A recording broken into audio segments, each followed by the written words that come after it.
Good morning, students. I hope you all are fine. Students, last week we discussed about solution and its properties. Okay, so before start our new topic, I will recall some properties of a solution. The first of all, the definition of the solution is it is a homogeneous mixture in which two or more substances are mixed. Okay, and the properties, very common properties of a solution are it is a homogeneous mixture and the particles of the solution are so small that you can easily see through your naked eyes. And the next property is and solution is very stable compound. Okay, so these are the some few properties that we discussed last week. Okay, now the next topic that we are going to discuss is suspension. Okay, first of all, what do you mean by suspension? So the definition of suspension is a suspension is a heterogeneous mixture in which the solute particles do not dissolve but remain suspended throughout the bulk of the medium. That is the definition of suspension. Means that suspension is a type of heterogeneous mixture. Students,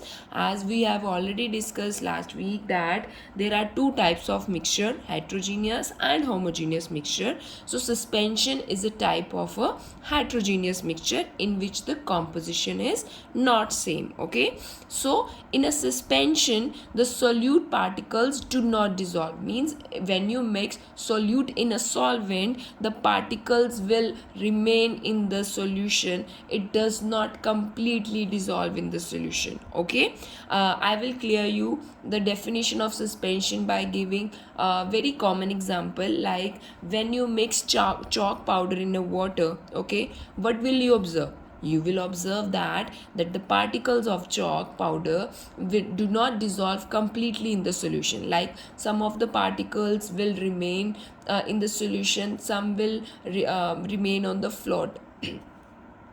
Some particles will remain on the surface on the solution. Okay, so in this example the particles of chalk powder does not completely dissolve in the solution, so it is an example of a suspension. Okay, the other example of suspension is like when you mix dust particles or sand particles in a water. Okay, again the particles of dust particles do not dissolve completely in the solution. Okay, so this is also the example of suspension. I hope the definition is clear to you all. Okay, now the next is properties of suspension. The very first property is suspension is a heterogeneous mixture. As we have discussed that it is a type of heterogeneous mixture. Why is it so? Because the particles of the solution, the particles of solute does not completely dissolve in the solution. That is why it is a type of a heterogeneous mixture. Okay, now the next property is the particles of suspension can be seen through the naked eyes. Means that the particles of heterogeneous are not so small, the size of the particles are quite bigger than the solution, so that is why you can easily see through your naked eyes. Okay, like when you mix sand in the water, so the particles of sand you can easily see through your naked eyes. So that is the second property of suspension. Okay, now the third property is the particle of suspension scatter a beam of light passing through it and makes its path visible. Means like when you pass a beam of light through the suspension solution, what you will observe that the path of the solution you can easily see through your naked eyes, like this. Like for example, in a container, suppose it is an suppose in this container, this is you mix sand powder, okay, in a water. Okay, and you use torch and you passes a beam of light through this solution. What will you observe? Like this path you can visibly easily seen through your naked eyes. Okay, so that is the next property of the suspension. Okay, next one is the last property of suspension is solute particles settle down when a suspension is left undisturbed, that is a suspension is unstable. So the next property is like suspension is an unstable compound. Okay, they can be separated from the mixture by the process of filtration. When the particles settle down, the suspension breaks and it does not scatter light anymore. Means, now I will explain this property by again giving this example. When you mix a sand powder, a sand particles in a water, you what will you observe? Like if you left that solution for some time undisturbed for some time, what will you observe? You will observe that after some time all the sand particles will settle down at the bottom of the container and remain solution will become clear. Okay, so now when you pass this beam of light through this solution, the path will not be visible through your naked eyes. Okay, so this is the last property of suspension, that it is very unstable compound. Why it is unstable? Because after some time, when you left the solution undisturbed for some time, all the sand particles or all the particles of solute will remain settled down at the bottom of the container. Okay, so that is why suspension is unstable compound. I hope all the properties of suspension is clear to you all. Now the next topic is what is a colloidal solution. Okay, now solution we have already discussed, suspension. The next type is colloidal solution. Now what is colloidal solution? A colloidal is a mixture that is a heterogeneous mixture in which the particles are uniformly spread throughout the solution. I repeat the definition. The mixture is called colloid or a colloidal solution in which the particles of colloid are uniformly spread throughout the solution. Means it again, a colloidal solution is a type of a heterogeneous mixture in which the particles of solute does not dissolve completely in the solution. Okay, so that is why it is a type of heterogeneous mixture. So definition is in which the particles are uniformly spread throughout the solution. Okay, so due to the relatively smaller size of the particles as compared to that of suspension, the mixture appears to be homogeneous, but actually a colloidal solution is a heterogeneous mixture.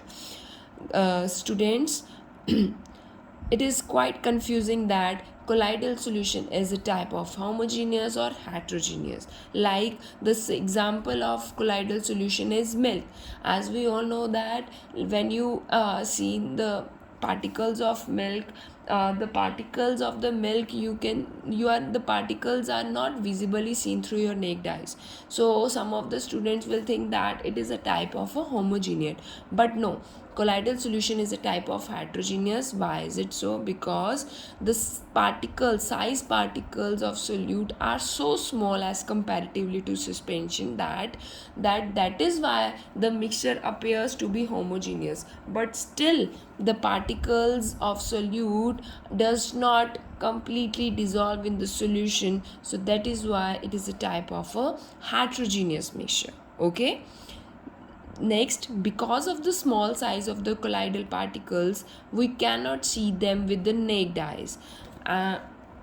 So this is also this one of the properties of colloidal solution. Like the size of the solute particles are so small that you cannot visibly see the particles through your naked eyes. Okay, but these particles can easily scatter a beam of visible light as observed in this activity. This scattering of a beam of light is called Tyndall effect, after the name of the scientist who discovered this effect.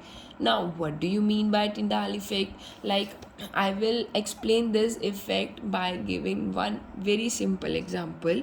Now take 2 glass of water. Okay, in second, name it as first class, name it as class A, and the second class name it as class B. Okay, so what you have to do, you have to do that in class B you will add some wheat flour or some, you can say, few drops of milk. Okay, so now take a torch and passes a beam of light through these two glasses. Okay, now what you will observe, that you will observe that in glass A the beam of light will pass straight through this solution, like means the particles of in this solution does not scatter the light.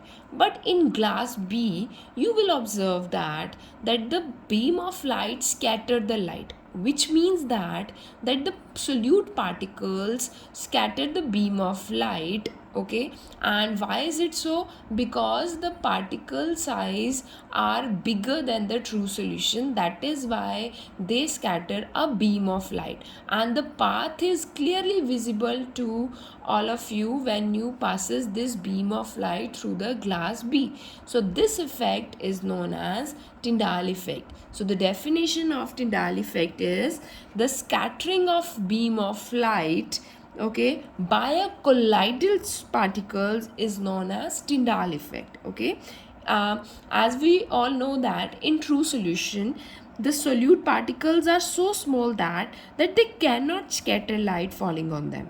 Okay, but in colloidal solution, like in this example, the solution, the particles are big enough to scatter light. Okay, so this is known as Tyndall effect. Okay, I will clear you this effect by giving very common example, like when a fine first very common example is when a beam of light enters a dark room through a small hole. Like you all have observed that in a dark room, when a single beam of light passes through a hole, the path, the particles in that room is through that beam of light is clearly visible to all. So that is the effect. That effect is known as Tyndall effect, in which the particles are big enough to scatter that beam of light. Okay, so other example of the Tyndall effect is when the sunlight passes through the canopy, like in a dense forest, when a single beam of sunlight passes through the canopy or in the dense forest. Okay, so what you will observe that tiny particles of the light will scatter. Okay, and the path of the particles will be clearly seen to you all. So that effect is known as Tyndall effect. Okay, okay students, I hope this two topics, suspension and colloidal solution, is clear to you all. The next, there are some properties of colloidal solution that we will discuss it tomorrow. Okay, the I hope these two topics will clear to you all, and just read these two topics, suspension and colloidal solution, from your NCERT book on page number 17. Okay, and tomorrow we will discuss the properties of a solution. Okay students, okay bache, take care students.